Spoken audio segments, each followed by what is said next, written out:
the killer tomatoes. They'll beat you, bash you, squish you, mash you, chew you up for brunch, and finish you off for dinner or lunch. Munch, munch, dinner or lunch, munch, munch, dinner or lunch.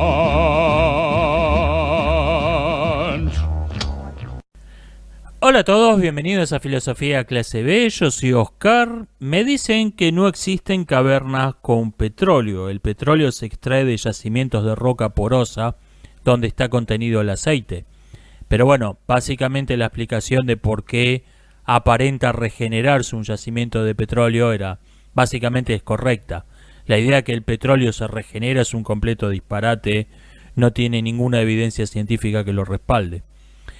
O sea, lo esencial de lo que quise decir era correcto, pero cómo funciona exactamente la extracción de petróleo es un poco más complicado de lo que yo dije. Muchas gracias por esta corrección.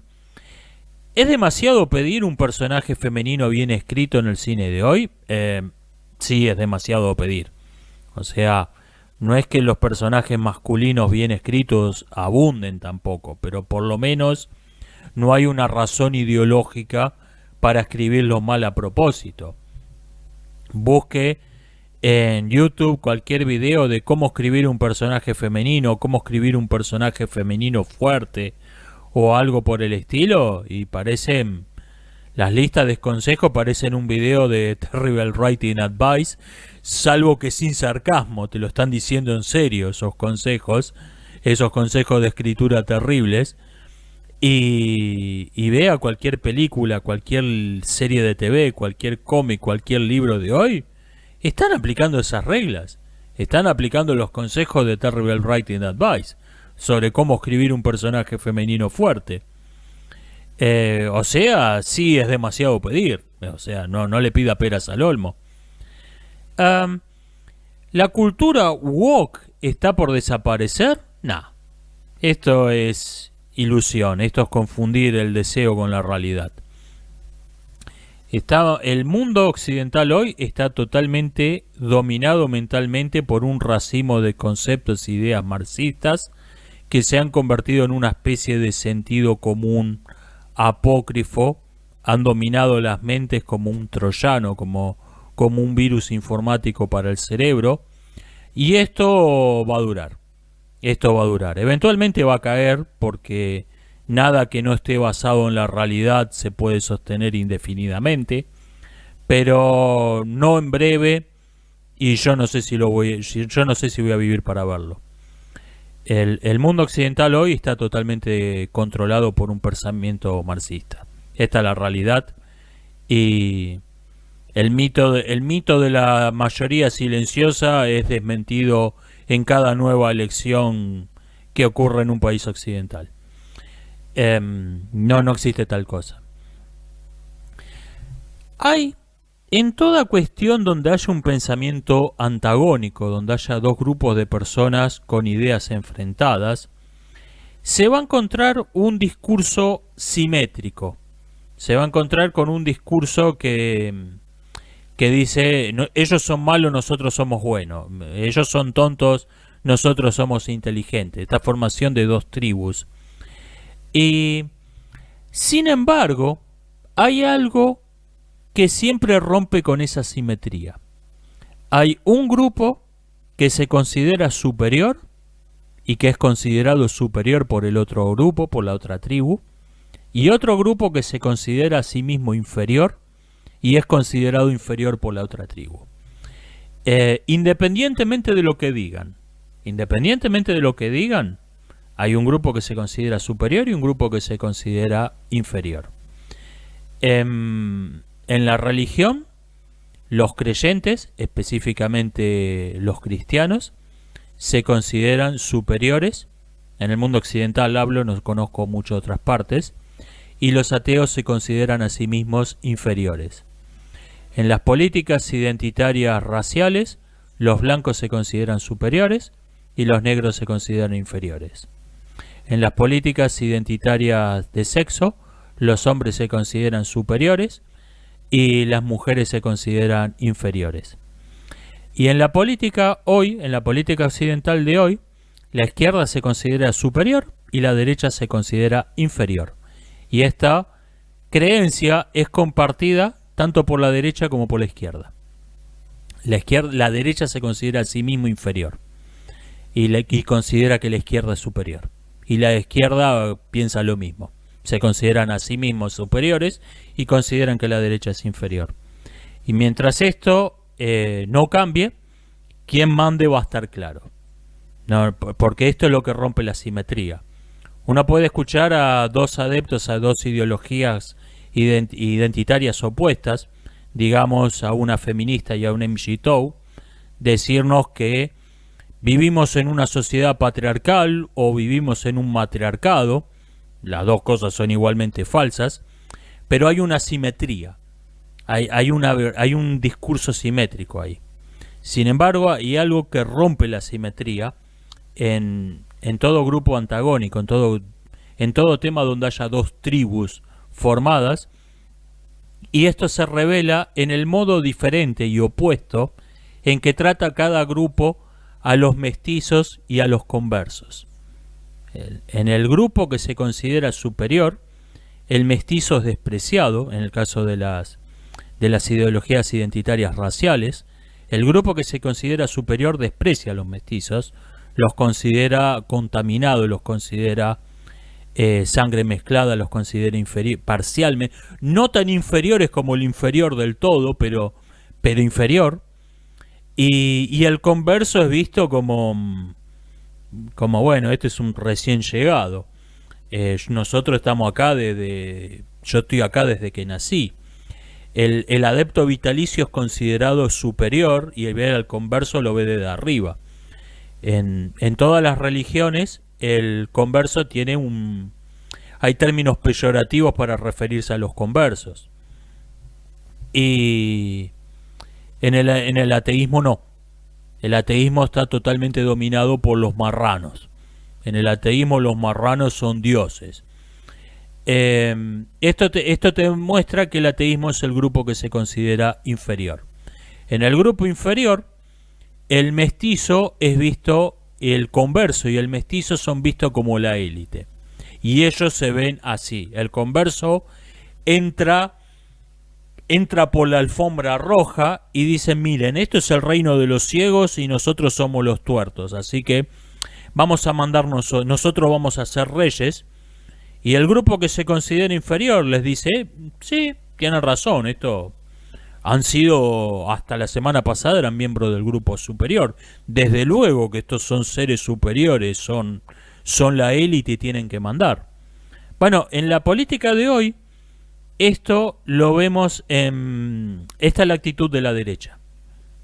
La actitud de la derecha vive adulando, lamiendo las botas de los grupos privilegiados por la izquierda y vive babeándose ante cada nuevo converso. Cada converso automáticamente adopta un rol directivo, adopta un rol de autoridad. Mientras eso siga siendo así, el mundo va a estar dominado por un pensamiento marxista. Esta es la realidad. Me dicen: no me parece que sea apropiado hablar de esclavitud en esta época. Bueno, llámele a una persona que carece por completo de derechos y no tiene libertad para abandonar su lugar de trabajo. Llámela con el eufemismo que prefiera. Las palabras no son algo que me interese.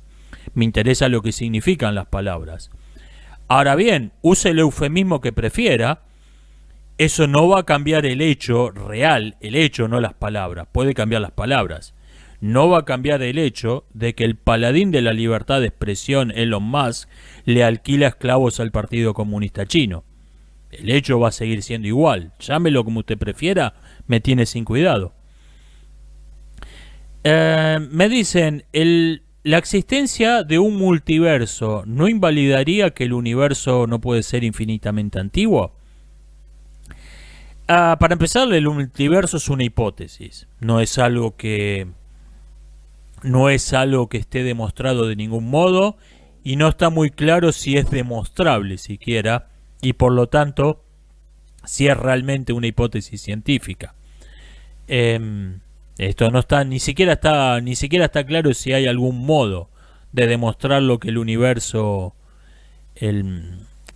El término multiverso, para empezar, en los escritos científicos se evita porque no tiene sentido. El universo es todo lo que es. Incluso si lo que llamábamos el universo resulta ser una pequeña burbuja dentro de algo más grande, esa otra cosa más grande sería el universo. Estaría mal dicho multiverso. Pero incluso si ese fuera el caso, en esa otra cosa más grande de la que formaría parte de nuestro universo, el tiempo funcionaría de otro modo o no funcionaría en absoluto, sería otra cuestión. El tiempo es una propiedad del universo en el que vivimos. Así que hablar de un antes y un después no tendría mucho sentido. Cuando se habla de la hipótesis de que el universo sea eterno, se refiere a que el universo como lo conocemos, el mundo donde vivimos y el espacio, las estrellas, etcétera, eso es infinitamente antiguo. Eso es lo que dice la hipótesis.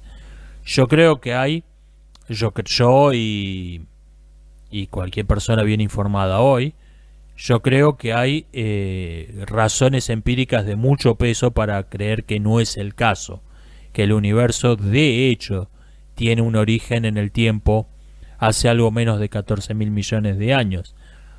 Pero independientemente de que de que exista otra cosa fuera del universo que conocemos, pero no creo que esto sea una necesidad lógica. No creo que la idea de un pasado infinito implique un absurdo lógico, por lo tanto no sea posible. Yo creo que un pasado infinito es posible, no implica ninguna contradicción lógica. Simplemente creo que ese no es el caso. Simplemente creo que no es el caso. Esta es la cuestión. Me dicen, si sé que me enteré de las filtraciones que hubo de que la vacuna Pfizer no fue, creo que se dice así el nombre de esta empresa, no fue probada antes de aplicarse. ¿Qué opino de esto? Opino que es totalmente irrelevante. El tema de la pseudo vacuna contra el COVID fue una cuestión que estuvo totalmente al margen del pensamiento científico y por lo tanto no tiene ningún sentido hablar de pruebas. Es como preguntarle al curandero, al hechicero que dice que la lluvia es causada por los malos espíritus. ¿Tiene algún paper científico que respalde esa hipótesis? Ni siquiera va a entender qué le está preguntando. El tema de la pseudo vacunación, por mucho que se hable retóricamente de seguir la ciencia, escuchar a la ciencia, no tuvo nada que ver con el pensamiento científico. Simplemente curanderismo, pseudomedicina basada en pensamiento mágico. Es así. Me preguntan qué pienso del libro del regreso de los brujos. Lo leí, es un libro espantosamente mal escrito. Ahora, la idea central de ese libro, que se puede expresar en un aforismo, me parece que tenía razón. Es que en el futuro, que es nuestro presente, la sociedad secreta, la secta, iba a ser la forma de gobierno. Yo creo que esa predicción fue tremendamente acertada. Los autores estuvieron en la Alemania de la posguerra y tomaron un dato. Habían hecho una investigación, la inteligencia militar americana había hecho una investigación de cuántos grupos sectarios había, de cuánta gente era adepta a grupos sectarios en Alemania, interpretando por grupos sectarios grupos que tuvieran un discurso profundamente antisocial, rechazaran el sistema democrático que estaban tratando de imponer y tuvieran una organización dogmática en torno a un líder. Y se encontraron con que había 9.000 grupos de ese tipo en la Alemania de 1947. O sea, 9.000 mini partidos nacionalsocialistas, cada uno con su Führer, con sus cuadros, con sus delirios místicos de superioridad, en algún caso basado en la astrología, en otro en las razas, en otro en lo que en los las historietas del Pato Donald, cada uno con su propio delirio, cada uno con su líder, cada uno con sus cuadros, cada uno con su discurso cerrado de nosotros somos una víctima de la nosotros somos unas víctimas del mundo y tenemos que mantener nuestra pureza, tenemos que mantenernos aislados. O sea, 9.000, donde desapareció un solo partido nacional socialista, había 9.000 micropartidos nacionalsocialistas.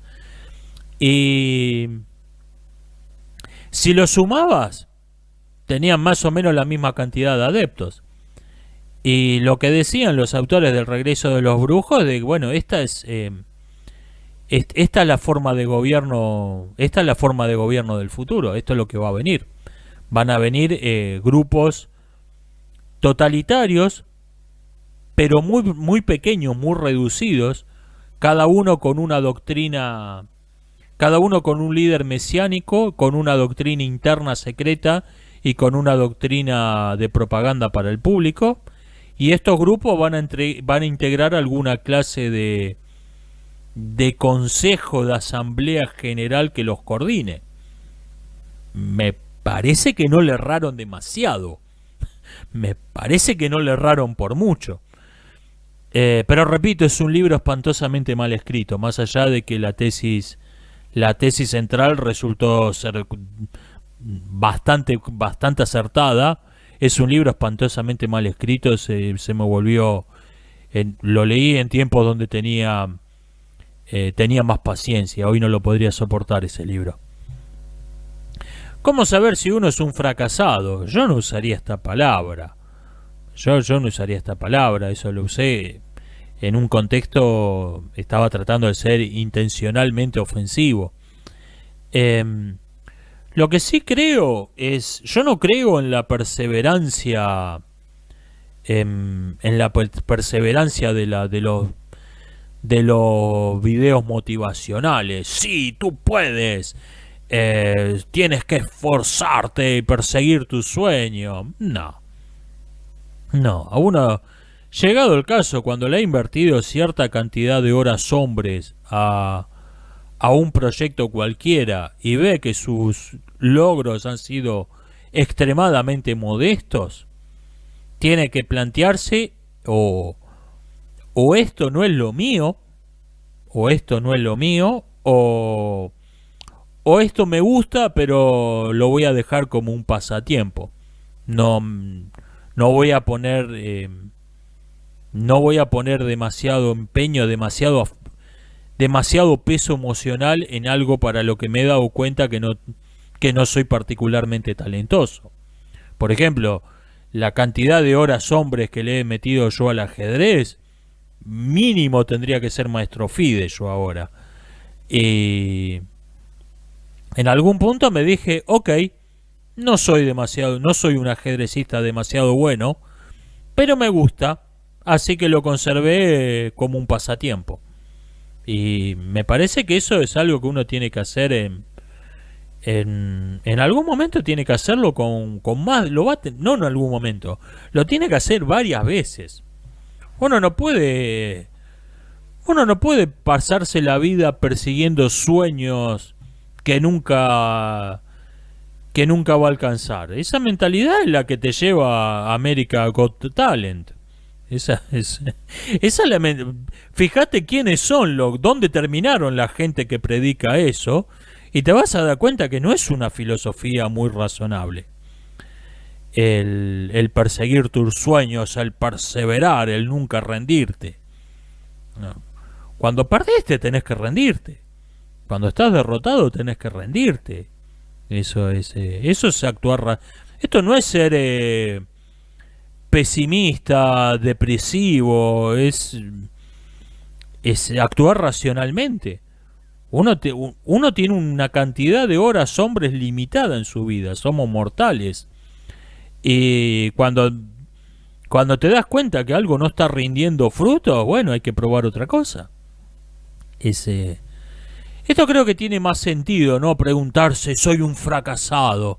Esto sí me parece que lleva al auto boicot, no es productivo hacerse esta pregunta.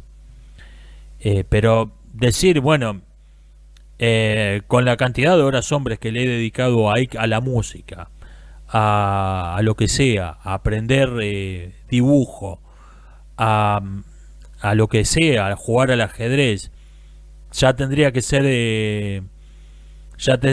Rembrandt. Ok, no tengo talento para la pintura, ¿qué hago? ¿La dejo o pinto los fines de semana? Lo pinto los fines de semana para como una actividad, como un hobby. Esto creo que es lo que tiene sentido. Nietzsche es uno de los baches de la cultura occidental que creo que hay que superar, sí, sin dudas. Específicamente, creo que necesitamos un pensamiento ateo que vaya más allá de Nietzsche. Específicamente, Nietzsche tiene que dejar de ser el referente del ateísmo filosófico.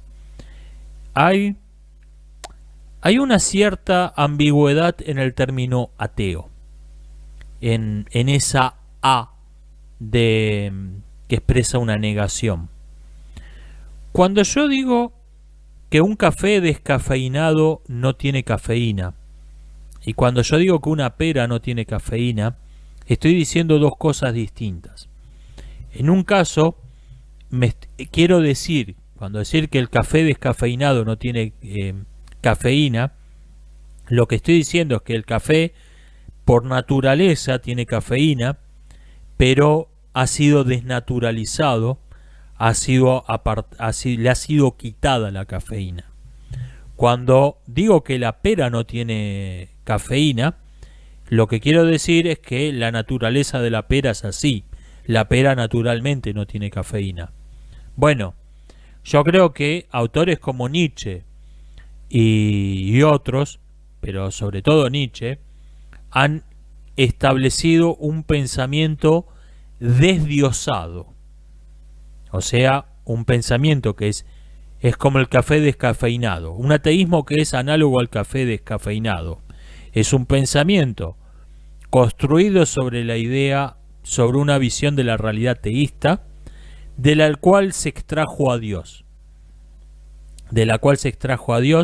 Y se negó todo aquello que en el teísmo tiene una explicación religiosa, por ejemplo la moral, especialmente la moral, se negó como una ilusión, como un fantasma de Dios, usando la terminología de Nietzsche. Y esta es la mentalidad hegemónica en el ateísmo de hoy.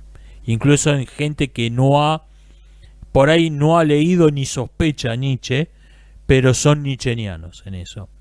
Cuando escuchan las palabras bien y mal, automáticamente te acusan de ser un cristiano haciéndose pasar por ateo, o te dicen que sos un cristiano de closet, porque el ateísmo consideran que la moral es un invento religioso y que ser ateo por lo tanto implica ser total y absolutamente amoral.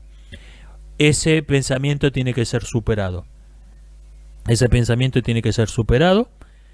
Y para tener un ateísmo que sea viable, que sea aceptable socialmente. El ateísmo nietzscheano, que fue izquierdizado en el posmodernismo por autores como Foucault, Derrida, Baudrillard, y básicamente son Nietzsche de izquierda. Ese pensamiento ya captó a las personas que puede captar un pensamiento que niega la moral. Captó a todas las escorias de la sociedad, captó a los degenerados, a las mantenidas, a los estudiantes crónicos, a los criminales, toda la basura humana de una sociedad. Ya está, esa gente ya es atea. Ya, o sea, En publicidad hablaríamos del target al que le apuntaba el Nietzsche. El target nietzscheano, en versión original o en versión de izquierda, ya captó a todas las personas que podía captar. Su target es totalmente ateo hoy. El problema es que a cualquier persona decente a la que le vayas con que la moral es un invento religioso, vos tenés que drogarte, abusar sexualmente de niños, matar a tus hijos. Ok, el ateísmo es eso, gracias, sigo yendo a la iglesia todos los domingos, gracias. O sea, a esa gente no la vas a captar nunca con un discurso nietzscheano o nietzscheano izquierdizado. Necesitamos un ateísmo que vaya más allá de Nietzsche. Valga la expresión irónica que me salió de casualidad. Necesitamos un ateísmo que esté más allá de Nietzsche. Eso es algo que necesita. Nietzsche es un bache que necesita superar nuestra cultura. La civilización occidental necesita superar a Nietzsche. Alguien me dice, yo no quiero ser woke, pero ¿cómo hago para no quedarme en el pasado? Lea Shakespeare. Lea Shakespeare. No se crea, usted se está creyendo el discurso del progreso. El discurso, bueno, el discurso woke es lo nuevo, lo que quieren las nuevas generaciones, el nuevo pensamiento, la nueva lengua que va a quedar, que va a reemplazar la sociedad occidental. Dentro de 50 años nadie va a recordar todas estas estupideces. Perdón. Nadie va a recordar la ideología del género y ninguna otra estupidez postmodernista. La interseccionalidad, todas esas estupideces van a quedar en el olvido. Toda la mala literatura, mal cine que haya producido esas ideologías va a ser objeto de estudio psicológico más que artístico. Y si usted representa Hamlet, va a haber gente, se hace una buena representación de Hamlet, va a haber gente que esté interesada. Así que si no se quiere quedar en el pasado, lea Shakespeare. ¿Vi la película argentina en 1985? No. ¿Qué opino? ¡Wow! Una película argentina sobre la dictadura de Videla. ¡Qué original! Era hora que hicieran algo así. Nada, ¿quién me interesa? Hace 40 años que el cine argentino está estancado diciendo lo mala que fue una dictadura militar, irónicamente porque no hay libertad para filmar ninguna otra cosa. Es lo que tenés que decir si querés que te den el subsidio del Inca A. Tenés que decir, seguir filmando ad infinitum películas sobre qué mala que fue la dictadura de Videla. Me dicen, ¿la falacia ad numerum y la falacia ad populum son lo mismo? Técnicamente no. Hay una diferencia técnica. El número se refiere a lo cree la mayor cantidad de personas, por lo tanto es verdad. Ad populum quiere decir que una idea es popular, por lo tanto es verdad. Y una idea puede ser popular sin necesariamente ser creída por el mayor número. Por ejemplo, una teoría geológica puede ser popular, puede ser creída por 4 de cada 5 geólogos y sin que la población general tenga ninguna opinión al respecto. O sea, puede ser popular sin ser sostenida por el mayor número. ¿Qué fantasía medieval sí me gusta? Robin Hood, la de 1938, creo que cada versión que le siguió fue peor que las anteriores. ¿Y qué tiene que tener una fantasía medieval para que sí me guste? Le voy a decir que no tiene que tener, que tiene que no tener, valga la paradoja. Lo hizo un mago. La Robin Hood con Errol Flynn es claramente un mundo de fantasía. No busca ser una representación realista, históricamente adecuada de la Edad Media, y sin embargo no hay magos, no hay magia. Detesto los magos. He escuchado gente que dice, no, la magia bien hecha tiene que tener reglas, lo malo es que la magia, cuando la magia no tiene reglas, es mejor que la magia tenga reglas. Sí, en el sentido en que es mejor agarrarte una gonorrea y no cáncer, estoy de acuerdo. Ahora no quiero ninguna de las dos. No quiero ni la magia con reglas, ni la magia sin reglas. La magia es una cosa que detesto, la magia en una ficción. ¿Qué pienso de Kierkegaard y el existencialismo? Yo separaría esta pregunta, porque creo que Kierkegaard fue claramente una influencia de los existencialistas, una influencia fuerte, pero el existencialismo es una cosa del siglo XX. Y yo creo que el existencialismo es un relativismo no asumido. Al poner el sujeto en el centro de la filosofía, necesariamente la verdad como categoría absoluta se diluye y queda un para mí.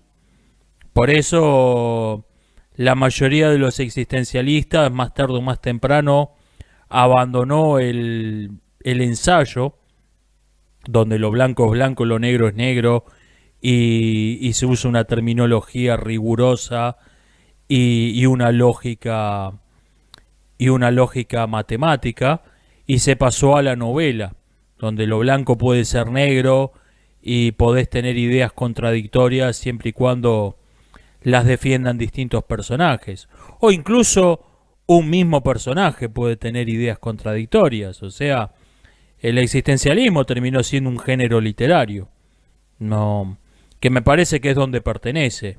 No lo veo como filosofía, creo que deja mucho que desear. ¿Qué aprendí de relaciones amorosas que haya tenido en mi vida? Si no es algo demasiado personal esta pregunta. Lo principal que aprendí es que no era para mí la vida de pareja. Eso creo que fue lo más importante que he aprendido. Nada, la verdad que el amor ha tenido tan poca importancia en mi vida que no tengo mucho que decir sobre esto. No tuve relaciones nefastas, tengo un recuerdo agradable de todas las mujeres que tuvieron la extraña idea de andar con un tipo como yo, pero realmente no fue algo que tuvo mucha importancia en mi vida. ¿Creo que la inteligencia artificial va a reemplazar a los artistas? No. Lo que sí creo es que va a provocar un cambio radical en el arte, en lo que es el trabajo de un artista, análogo al que representó la introducción de la perspectiva en la Italia del siglo XV, si no me falla la memoria. La memoria la tengo bien, si no me fallan mis conocimientos, quiero decir. Yo creo que va a ser un cambio análogo al que representó la introducción de la perspectiva. Va a ser un cambio. El artista va a tener un trabajo mucho más limitado, pero se va a poder especializar en eso. Cuando uno lee los apuntes de Da Vinci, se encuentra con que Da Vinci era un pintor, era lo que nosotros conocemos como un pintor, pero el 50% de su oficio era un ingeniero químico. Escribe sobre cómo crear tal color, sobre cómo preparar un lienzo, cómo preparar una pared para que reciba la pintura sin cambiar el color, cómo crear un barniz. O sea, parece que uno que está leyendo un ingeniero químico, no un artista. El artista de hoy va a la casa del dibujante y compra, me llevo estos 3 pomos de pintura, me llevo este lienzo y me llevo este pincel. Ese trabajo ha sido delegado en otros y se puede enfocar en lo propio de su arte. Esto ocurre también con la primera máquina importante de inteligencia artificial, que fue la calculadora de Leibniz. Es interesante la carta con la que la presenta la Royal Society, la calculadora. Dice que es un instrumento no es que para reemplazar al matemático, es un instrumento para delegar los trabajos más brutos, más mecánicos de la matemática en una máquina y que el matemático se pueda dedicar a lo que realmente importa, a tareas más importantes, más nobles. Y yo creo que esto es lo que va a hacer la inteligencia artificial con la pintura. El trabajo del pintor ya no va a ser dibujar líneas de perspectiva para que la persona que está detrás que está a distancia no parezca un gigante al lado de un enano.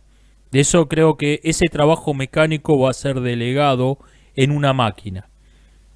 Y el artista se va a tener que enfocar en otras cuestiones. Por ejemplo, va a tomar dos imágenes generadas por IA. Por ejemplo, en una dijo que era un castillo medieval en medio de junto a un barranco en una pradera cubierta de flores, digamos. Y le gustó el barranco, le gustó la pradera cubierta de flores, pero el castillo medieval le pareció una mierda.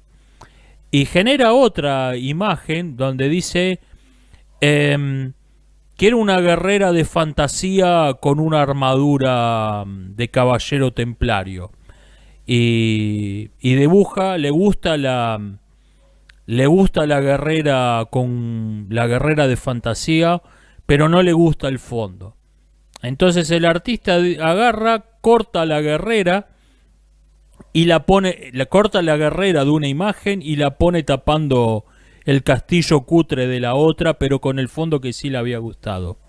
Yo creo que ese va a ser, obviamente esto es un ejemplo muy rudimentario, muy simple de la idea, pero quiero que se entienda la idea. Yo creo que ese va a empezar a ser el trabajo del artista. El artista ya no va a dibujar puntos de vista, puntos de fuga, líneas de perspectiva. Ya no va a hacer eso. Va a cambiar radicalmente el trabajo del artista. Venga, es una herramienta más. Cuanto más herramientas tengan los artistas para trabajar con ellas, mejor. Había una entrevista muy interesante donde le preguntaban a Charles Chaplin por qué en tiempos modernos el vagabundo no habla. Y Chaplin decía que él no tenía nada en contra del sonido. El sonido sincronizado era una herramienta más. Ahora, como cualquier otra herramienta, es decisión del cineasta usarla o no. Y la idea de que el vagabundo hablara le pareció ridícula. Le pareció que destruía por completo ese personaje. Eso creo que es lo que va a pasar con la inteligencia artificial. Es una herramienta más. Toda herramienta que se añada a la valijita del artista es bienvenida. Pero ninguna herramienta va a reemplazar al artista. Me dicen, noté que hay una semejanza entre las ideas que expresé yo en reflexiones acerca de la guerra y las armas que nos dieron los dioses y las que expresa Kant en La Paz Perpetua. ¿Esto es casual o es una influencia? No, sin dudas hay una influencia. Lo que pasa es que es una influencia en el espíritu y no en las ideas concretas. Ortega decía que el único modo de ser cartesiano hoy es serlo en contra de Descartes. Y, a ver, yo sigo... esa obra de Kant sin duda me ha influenciado muchísimo. La Paz Perpetua es la gran obra del pacifismo racional, no del pacifismo romántico, de estaría bueno que vivamos todos en paz, en armonía, que no hubiera más violencia, más guerra, las espadas se fundieran para ser arados. Eso existió desde siempre. Kant escribe en La Paz Perpetua, bueno, tenemos un problema que se llama guerra. ¿Cómo solucionamos este problema? Y yo creo que en ese mismo es el espíritu de esos dos ensayos que he escrito yo. Lo que pasa es que las ideas, las recomendaciones concretas de Kant ya se llevaron a la práctica y ya vimos cómo terminó eso.